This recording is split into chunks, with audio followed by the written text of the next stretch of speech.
Hello guys, good evening everyone. Ako'y magluluto ng tinola.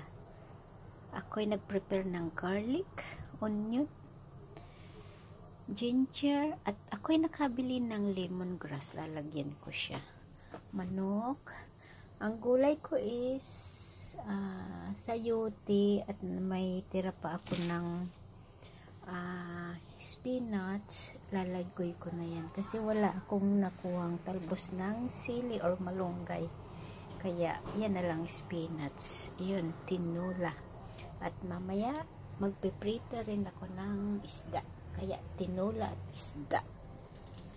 At ako'y nagpainit na ng kawali.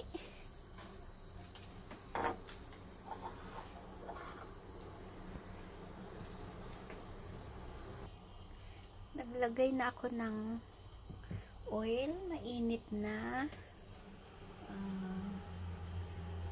Kaya magsusote na ako ng garlic.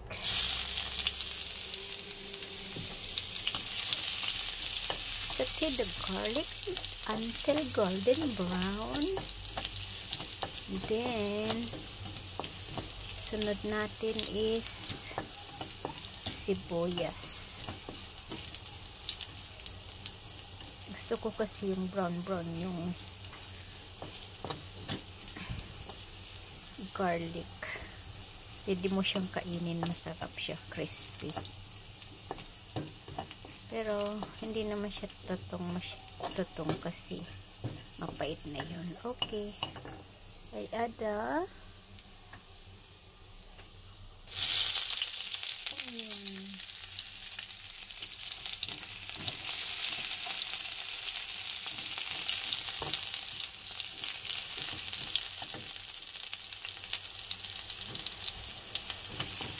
favorite na sandok ko to. Ang daming sandok doon. Favorite ko to. Hindi siya maingay. At dahil luto ng sibuyas ko, lalagay ko na yung loya.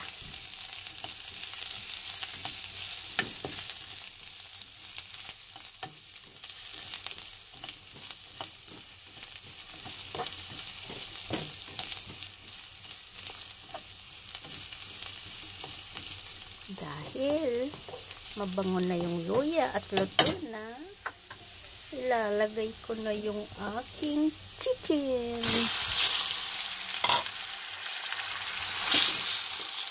Sasangkot ko siya hanggang sa lumabas yung katas niya.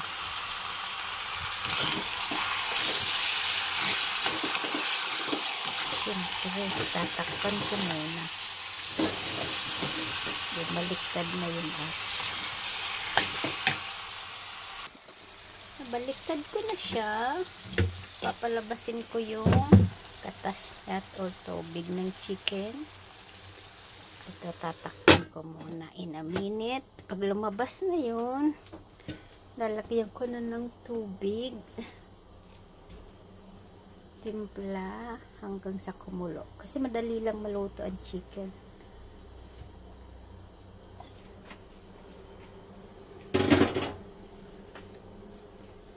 Titimplahan ko na siya. Tapos pag kumulo na, luto na, lalagay ko na yung mga gulay. Okay, pakulo ko muna in a minute.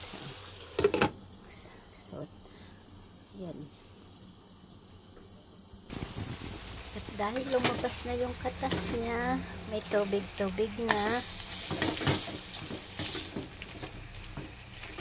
antayin ko din kumatas kasi dadami para alam ko yung tubig ko kung gaano siya karami. Okay, tatakpan ko ulit. Ay, lalagay ko na pala yung lemongrass ko para yung lasa niya. Yun, isang kulo pa at ako ilalagay na ng sabaw.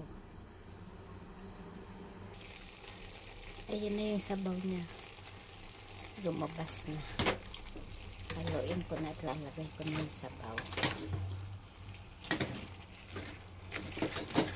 Diba? May sabaw na.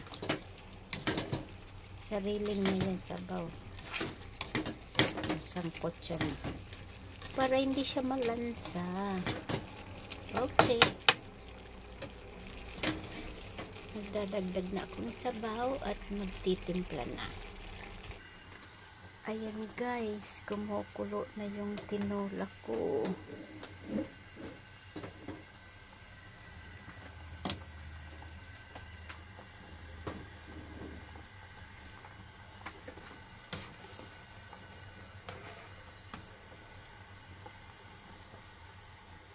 Diba? Ang daming sabaw. Kasi makisabaw sila.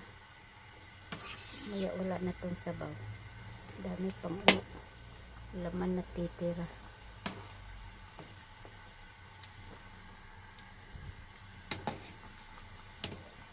Masarap nito. May malunggay. May talbos ng sili. Kaya lang wala. Ayaw ko na nung papaya. Laging nabibili ko. Hinog sa loob. Green na green sa labas. Pero matigas pa din siya. Walang buto. Ayan. Ito yung tanglad ko. Tinimplahan ko na rin to. Pag kulang pa ang timpla, didagdag na lang patis.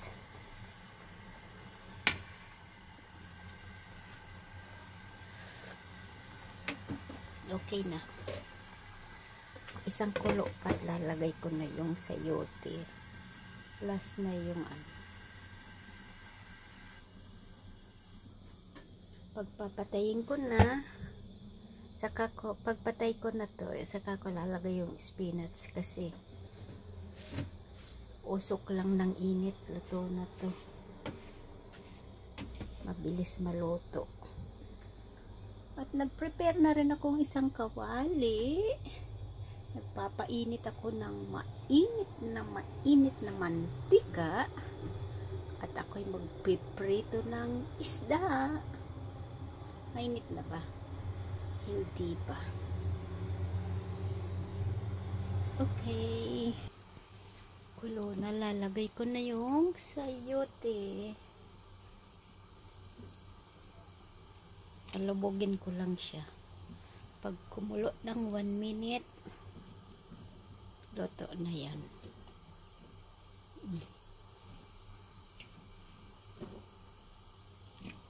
Parang papaya din yan.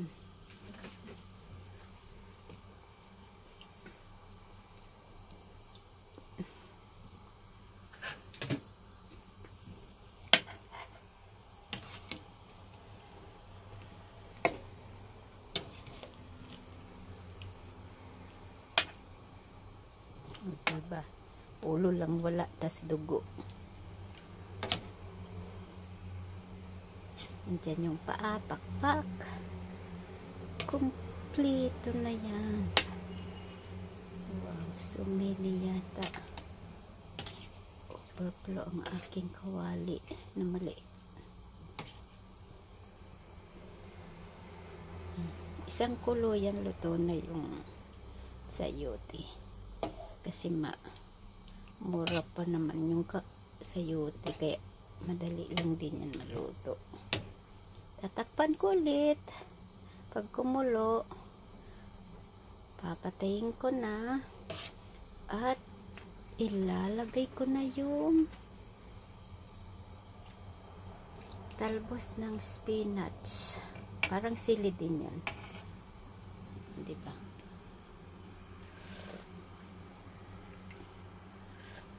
So yummy. Pag native talaga ganito ang sabaw, nag-yilo-ilo. Yan na. Nilubog ko na yung sayote. Pag kumulo yan, instant luto yan. Busog na naman. Mainit na rin pala yung aking mantika. Lalagay na ako ng aking prito. Hindi pa gaano.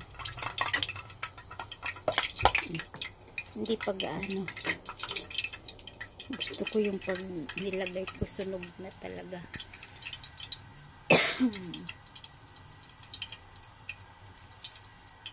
konti pa. Konting init na lang.